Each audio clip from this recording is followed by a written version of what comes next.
Olá, gatinhos e gatinhas! No vídeo de hoje falaremos sobre o barco a vapor. Mas antes de começarmos, deem uma força para o nosso trabalho se inscrevendo no canal, curtindo o vídeo e compartilhando com os amigos. Bora lá? Como vimos no vídeo anterior, a invenção do motor a vapor levou ao começo da Revolução Industrial, na qual o trabalho que até então era realizado por pessoas passou a ser feito por máquinas, que eram capazes de produzir muito mais coisas em muito menos tempo que mãos humanas.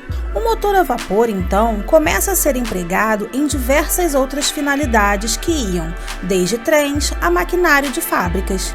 Devido à gigantesca evolução que a tecnologia do vapor promoveu aos meios de transportes terrestres, que saíram da tração animal para levar muito mais pessoas e cargas com a invenção do trem, seria lógico que a próxima etapa alcançasse agora os transportes aquaviários. E foi justamente isso que aconteceu.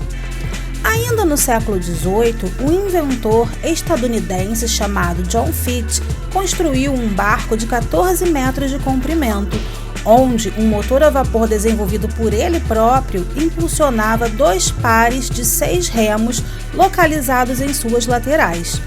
A demonstração de Fitch foi realizada diante de uma plateia composta de delegados da Convenção Constitucional Americana, em um teste bem-sucedido no Rio Delaware, em 22 de agosto de 1787. Em 1791, Fitch recebe a sua primeira patente.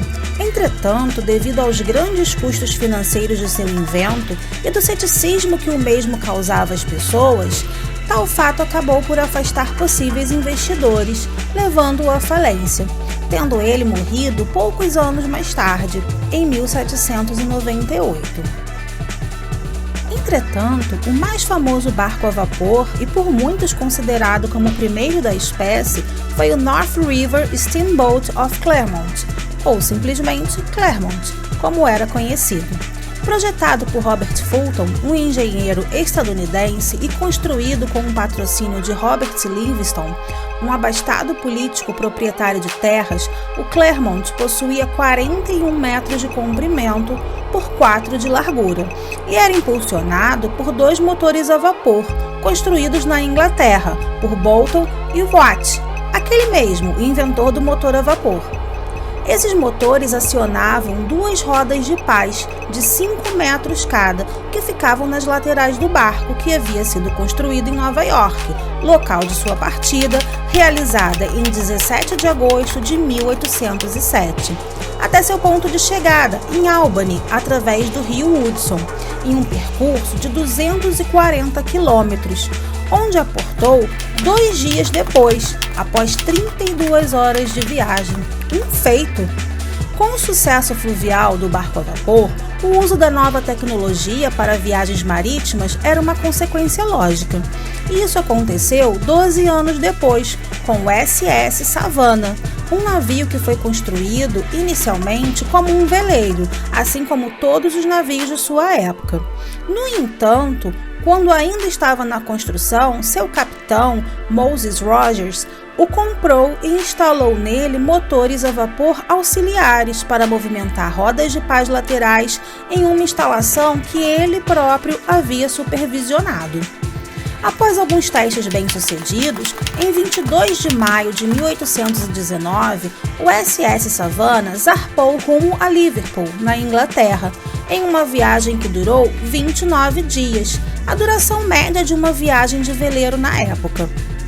Curiosamente, sua propulsão a vapor só foi utilizada por um pouco mais de 3 dias, ou cerca de 80 horas, devido ao fato do navio, não sendo originalmente projetado para ser movido a vapor, não ter espaço suficiente para armazenar uma grande quantidade de carvão. Mais curiosamente ainda, todos tinham tão pouca fé que o navio a vapor realmente funcionasse que o SS Savannah fez a travessia do Atlântico completamente vazio, sem nenhum passageiro, apesar de ter sido construído como um navio de luxo. Um ano mais tarde, o SS Savannah teve seus motores a vapor retirados e, em 1821, encalhado em Long Island, Nova York, deu por terminada a sua carreira. Após um período de 19 anos sem viagens marítimas movidas a vapor, em 1838, 2 navios ingleses completaram a travessia do Atlântico até o porto de Nova York, quase que simultaneamente, tendo o Sirius chegado com 6 horas de antecedência em relação ao Great Western. Assim, temos o fim da era dos grandes veleiros e o início da supremacia dos navios a vapor a cruzar os mares. Bem interessante a história dos barcos a vapor, não acharam? Bom, eu espero que vocês tenham gostado. Não se esqueçam de se inscrever no canal, de dar o like e compartilhar os vídeos com os amigos. Até o próximo. Gato Mia!